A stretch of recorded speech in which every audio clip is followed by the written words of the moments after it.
Suburban wheel well toolbox. Spare tire location that's housed a lot of junk over the years. Can't fit a spare tire back there anymore.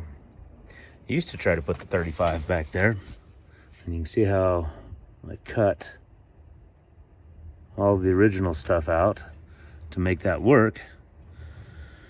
So yeah, I had a 35 back here. Well, once I went larger, that was over. So let's see what we can do today. So what kind of stuff have I hoarded back there over the years? Toilet paper, a Swiss seat and some carabiners, toiletry kit, and MREs. Let's see which ones I've got. I got chili mac, shredded beef, meatballs, shredded beef, and barbecue sauce. But yeah, the MREs that I would actually eat if I was forced to eat an MRE. I haven't eaten these things unless I really, really have to since Iraq. That first 4 months of Iraq, that's all we ate. That was back in 03 when things were at the beginning. Otherwise, spare clothing, a Camelback ready to go, a bush machete, got a water filter, a solar panel charger, of course, basic tools, tire change tools, air compressor, a Bubba rope. These are all the things that live back here outside of the main toolbox. Everything I keep back here is because I was on an adventure and I needed it and didn't have it, so it got added. I don't know if your trucks do the same thing. Mine definitely do. Definitely add things as I need them and end up with a whole complement back here. So here comes the fun part of, can I actually fit this in here? Spare tire rested against these brackets, so there's bolts there and there. The base of it had a bolt there and a bolt there, and I left those out knowing I would someday probably try this trick. Fuel. The fuel pipe has a bump out in the sheet metal for that. Wheel wells there. That might be my issue. We'll see. Now, if you're thinking about one of these things, that is some really third-rate construction. All kinds of waves and bends, really poor welding lines, dents in there. And that's not from shipping. That's from the construction itself. Dents in here, dents in there. It's all wavy. Very wavy. And that's from DZ. The Quality Truck Accessory people. Is it, though? They really want to put that on there? When this is what their construction is? And given what the price of these boxes are? Because you see that? That's in the construction. That's not dented in shipping. That's the construction. When they built it, it's that way. But for what it is and what I'm going to use it for, it'll work. And these things go for $300 and some odd if you buy them normally. I found a different way. Yeah. There. And this is some slapdashery in here. Here it's all dented in. And again, not the shipping. I saw reviews where people say, oh, it was dented in shipping. I'm looking at it and I'm like, no, this is in the construction. Big old dent there, wave, dent, wave. That's the construction. They sent it out from the factory like this. They really think that's quality truck parts? And for the $300 and some odd you pay retail for these things? Nope, I wouldn't buy one brand new. All right, dimensions, they will fit. I got a lot of room back here because I had 9 inches from here to the sheet metal, and the lid is 7 3/4 wide. So dimensions wise, it would fit. But I don't like what it's doing there. I don't want my children sitting right next to a big hard edge like that. Even on a normal day, that's going to cause problems. But I can't pull her back here. If I could, that'd be enough, but it's that bump there, so I'd probably have to cut that out down there. And I might. Because this thing came to me basically free. Yeah, you don't look a gift horse in the mouth. Let's see if it actually get in there. I think I am. I'm going to have to cut that down there to do it. Because it's got to come back behind that seat. It's got to be behind the seat. I can't have it poking out to where my children are at. The wheel well itself, it has plenty of room. If you weren't worried about a third row seat, it would fit and go down to bottom there.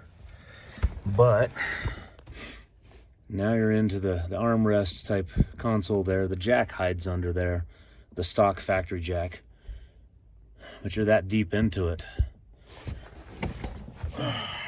Try as I might, this is the only one I could find that was just a straight box. A lot of the other ones that are made for pickups, and this would be made for a pickup probably more than anything, but they have drawers and stuff in the bottom, and they're freaking twice as expensive. They're like $500-600.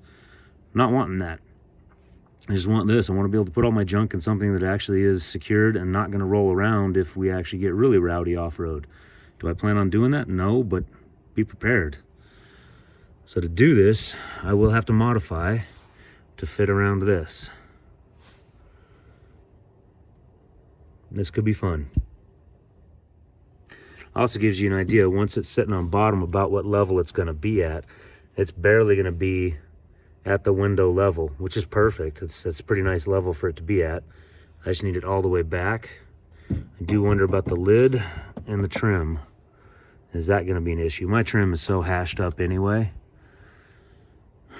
I'm like another 5 years of hard usage from stripping out all this plastic trim and going more, I don't know, Baja-like, where you've got a stripped out interior. I don't want to do that, but I've got ideas about how to do it. Because good luck getting any of this type plastic piece that's not, it's all 30 years old, right? You're not going to get it. It's not going to be in any better shape than what I've already got. All right, so what do you get for your $300? Bag full of installation hardware, a whole lot more gasket, which is odd. They put that in there. Some other form of rubber gasket, maybe anti-abrasion type stuff. Some brackets, which would be for hooking to truck bed rails, bolts and stuff like that. 2 pieces of angle aluminum, and a piano hinged piece of bright tread aluminum. I think that this is for doing this too. You can make basically a flat bottom all the way across there, and it hinges up to get to the bottom part. Cool. If you want it. I don't think I do. I think I'm just going to leave it as an open box where it just does some stuff. I'll figure out someday later what to do with that little piece. That may be something as to why it becomes up to $300. Drain hole down there. Drain hole here. But man, just that's some slapdashery for both the welding and just the fitment and everything. It's so warped. They consider this quality truck parts. Basic foam gasket. Some of the complaints online, I guess if you're leaving this out in your truck bed in the open, the complaints online are that it's not really that well sealed. Maybe just double it up. I don't know. For what I'm doing, we'll see if we can make this work. So I just need to cut out a little bit here and here for that fuel line bump out in my sheet metal. All right, make it small at first. Minimal cut that I think it needs. I may have to trim more, but let's do a test fit and see how it goes. All right, so it looks like it will work, but as I was thinking, I've got interference here. And this plastic stands off from the steel quite a bit. This much here will fix the problem there, and it will slide in exactly where I thought it would. Measurements were fortuitously spot on. It'll fit, but I gotta make it fit. So this trim piece that goes back here, that's already busted out and hashed. This one's halfway gone. It only has those 2 mounting points. So it's pretty easy to take back. I thought about cutting it, but removing it's easier. But I've got interference issues here. If this toolbox weren't here, it would slip right in. But I need to come down from the top, which means I may need to remove some stuff up there first. Okay, so we're getting closer. My interior is dying a death of 1,000 cuts. I had to cut that piece to get it to fit, cut that piece here to get it to fit. Where's my finger? That piece got cut to get to fit. That piece got cut to fit. The storage channel area for the jacket still stays in place basically. It gives my little girl a cup holder and a little slot for snacks or whatever else she likes to hide back here. We're pretty tight here, which is about where I wanted it, because the lid is right up against this. Now, as you can imagine, when the truck starts sloping right here, I'm gonna have to trim the corner of this to get it to open. Now, yes, I did think about getting a passenger side one, but I thought it was gonna be too tight, because the way this hinges, this takes up another inch or so right here. I may have been able to get away with that now that I look at it. But again, I was going off what measurements you get online. Never trust them to be perfect or good. So a passenger side box may have worked better here. This is a driver's side box. But I'm gonna make it work anyway, I don't care. These are gonna have to come out so I can settle in. I do wanna use those bolt holes inside to get to where those need to be. So I have to figure out where to drill those holes, and then the ones down on the bottom as well. But progress. All right, got her in. Not without a fight, and not without a little loose end I gotta tie up. Fender washers, slotted holes. Fender washed, slotted holes, so it's tied in twice there. Down here, the factory nut block down there broke off, so I've got to re-weld that on the bottom side where it's in a reinforced place, and then it'll be bolted down to the bottom. I'm out of time for today. Hacked off this corner. Should probably hack off a little bit more so I can fit that back in. Which means I may be taking the entire corner down right here. But otherwise, it's in there. Now you might be asking why. Why would you go to all this trouble? I had thought of building a box like this out of wood. And just like I built this box, wood and fiberglass. So 1/2-inch plywood, a bunch of fiberglass. It's light, it's okay. Aluminum is lighter. So all I had to do was hack this box up just a hair, trim that corner, trim that bottom corner down there, and it's in. Do I care if it's locking or not? No. I may go replace this some other time. I don't really need that. Just a T-handle one might actually work better. Because that lock is not necessary when it's on the interior of the truck. I'm not trying to make this some sort of safe box or anything. I'm not keeping anything really valuable, just tools. And it's all sealed within the Suburban's doors. But yeah, a lot faster to do this, to hack up this box. It's funny is their tag has holes. A little irritating, it wasn't just double-sided tape. But again, on an exterior box, that would be a leak point. On a box inside the truck, I'm not worried. Now don't be surprised if later in the future I do the same thing here on this side. Now if you know what you're looking at an intake vent right there for the AC. But this comes up taller than the AC would be, so I'd have to put a floor in it, which that came with, right? So put that floor in it, and then I've got a larger toolbox over here for stuff. It's just wasted space back here. I can put smaller things in there. So I'm thinking about that, which means I may actually go pay full price for one of these boxes, but get the passenger side one. And it's just death by 1,000 cuts for the interior of this truck. Little hacks here and there. And eventually I won't have an interior more. I am trying to preserve the interior so it's still comfortable to drive in. But yeah, that's what I've done. That's where I'm gonna end this video. The other stuff I'll take care of. It's nerve-wracking because the fuel is right there.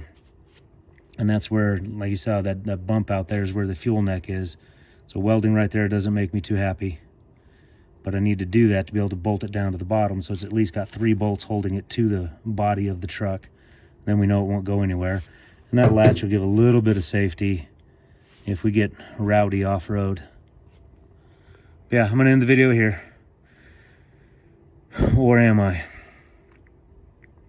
Been asked a lot, where you been? Why aren't you doing videos?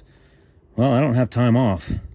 I retired last year from the Army Reserves, and so thereby I've got all of my weekends to myself, you would think. I opened up my own business, and so I'm pretty much spending 6 days a week at that business to get it going. We're basically, December will be a year in soft opening. January will be a year from grand opening. So we're still in that first year, and that first year is a fight. Later, I'll be able to hire other people once we're making enough revenue, and we're getting there. The growth curve it's going well. But it just means I don't have time for these kinds of things. It also means I'm not going to build this out of wood. I'm going to find the simplest solution I can find, like this. Spent me 2-3 hours, a little bit of a fight here and there, but it can be done. And I've got it done. Yeah, loose ends to tie up. I can do that tomorrow along with some other things I need to do on the truck. This is the first weekend I've had off in I don't know how long. First weekend I've had off and not been sick too, besides that. But yeah, long way of saying, yeah, I'm busy. but I still want to do stuff. I'm sure everybody else is like that too in this economy. Appreciate you coming this far. Appreciate you for listening. And then we'll catch you on the next one.